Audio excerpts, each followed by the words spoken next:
This is the Reading Improvement Goal Committee overview, examining what we have done, if our strategies have worked, and what we recommend for the future. If you look at our school improvement plan, you can see that what we needed was for students to have a college-ready ACT composite score in reading of 21, and that our target was a 4% rise in overall reading proficiency year to year. As we look at the data beginning with the class of 2008 and continuing through the class of 2013, there are some things that we can identify. Overall, the longitudinal goal study shows that reading scores have improved. However, we have not met the 4% rise in overall reading proficiency. There are a couple of reasons for that, and one of the things that I want to point out is when the intervention and strategies began, and that was in 2009. So you can see as we implemented, we had a stagnant year, and then we had an increase of 11%. So as you go up 11%, or with the new cut scores 7%, it's difficult then to obtain those scores as you keep on going. There was a dip in 2012, and then in 2013 we went back up, and you can see that it was 4% by the old growth and 7% by the new growth.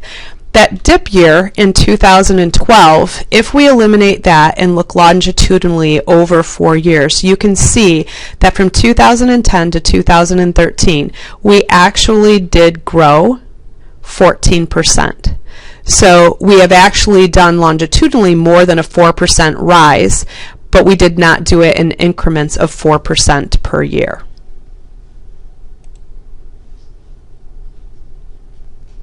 There were several strategies that were identified using research as literacy or reading initiatives.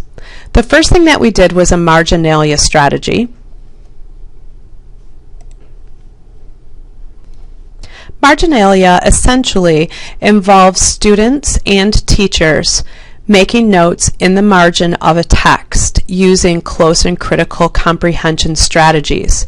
We have found that we want students to make connections, questions, to visualize, determine importance, and especially inferencing, synthesizing, and repairing their comprehension. Those were the goals with the marginalia strategy.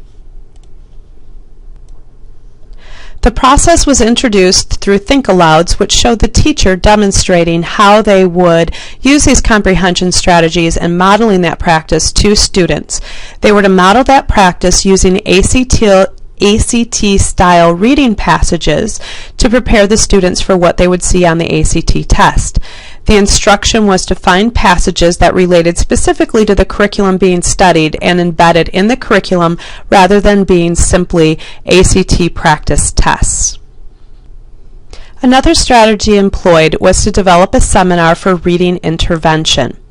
So for 9th, 10th, and 11th grade students that were identified as at risk but near to the goal of the readiness standard, they were given an 8-week seminar with a curriculum that specifically remediated and advanced them on their individual EPAS scores and results. An important part of this strategy was to use the EPAS data to identify areas of deficiency. While this has been done over the course of several years while these strategies have been implemented, it's important to understand that the specific areas have not really changed. Specifically, students have difficulty making inferences, putting events in sequential or temporal order, looking at author's purpose and main idea, and citing textual evidence to support the inferences drawn from the text. These will be the areas that we use as we move forward in making new recommendations for literacy strategies.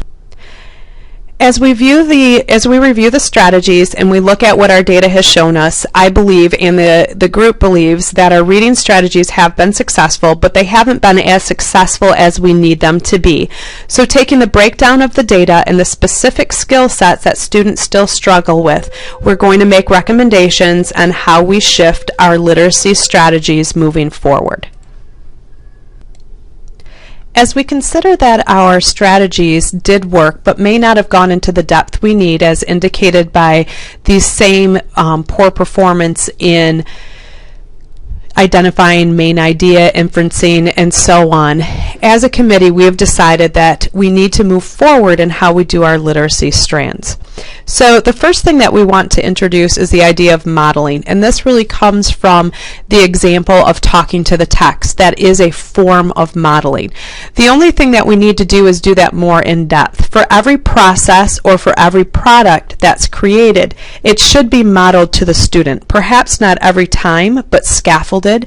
So that should be an ongoing process with everything we do. It goes a bit beyond talking to the text in modeling processes and products that the student needs to be able to produce.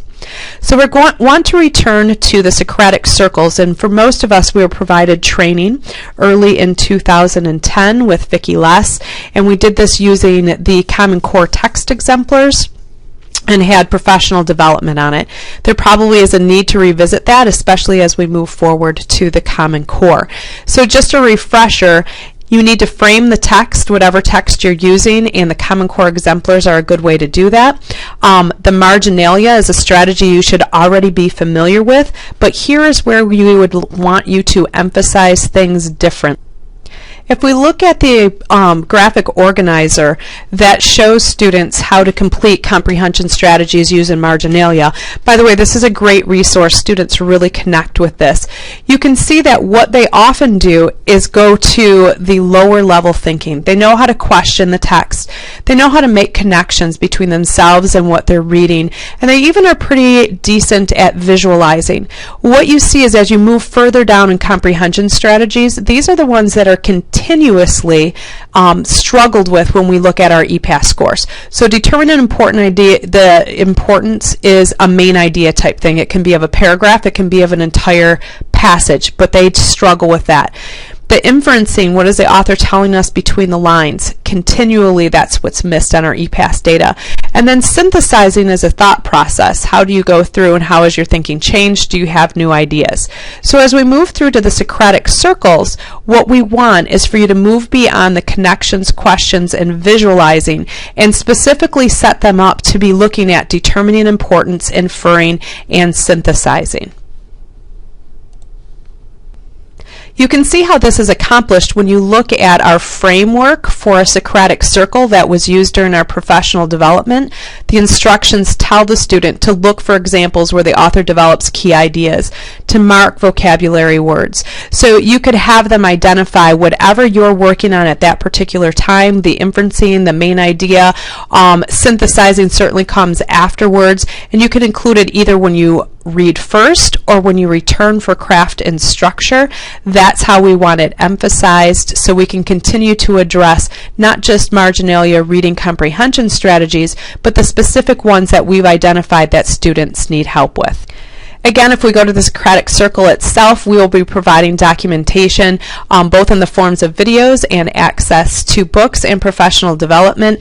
That in the circle itself, reminder that it's student-led based on first completing that marginalia data and having the in-depth critical thinking questions as they discuss the article. And the last part is the reflection, and this is an important consideration that the reading strategy has come to, and that is that this is a matter of literacy as we move to the Common Core, and that there shouldn't necessarily be separate reading and writing strands or interventions, that they should be part of a package or how we present things. So modeling is something that should be done in all content areas and include reading and writing, but certainly everything else we do. Socratic Circles and the marginalia strategies with text are certainly included in all content areas.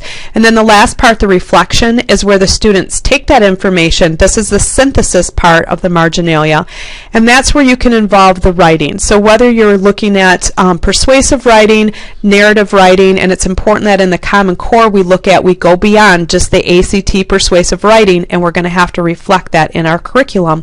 What is most appropriate for your content area and the type of writing that aligns to the Common Core and the MME, and use that as an extension of your text reading with marginalia and Socratic Circles.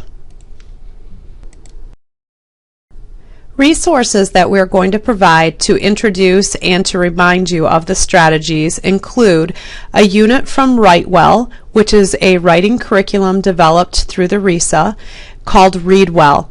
This particular curriculum is designed specifically to mimic the SBAC assessment, where they take Common Core exemplar texts and learn how to do close and critical reading with text. In addition to that, they also, many of them involve Socratic Circles as a way of connecting. These units have been developed for 9th, 10th, 10th, 11th, and 12th grade. Most of them use units that are very similar or social studies exemplars, and Cheryl and I are more than happy to help you develop these in the science and social studies areas as a way to integrate the writing and the Socratic Circle type of assignment. There also is an introduction to Socratic Circles PowerPoint, actually written by the writing consultant Matt Copeland, who wrote the book Socratic Circles that the strategy is based upon.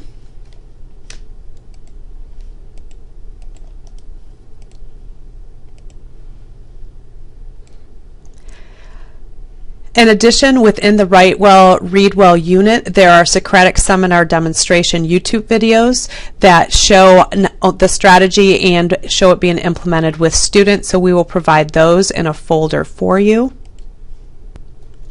Last, we have the exemplars that we used in our professional development, marginalia in history or social studies or in science, and Cheryl and I can both assist you in how you choose a text or how you specifically look at the reading strategies and set that up in your classroom.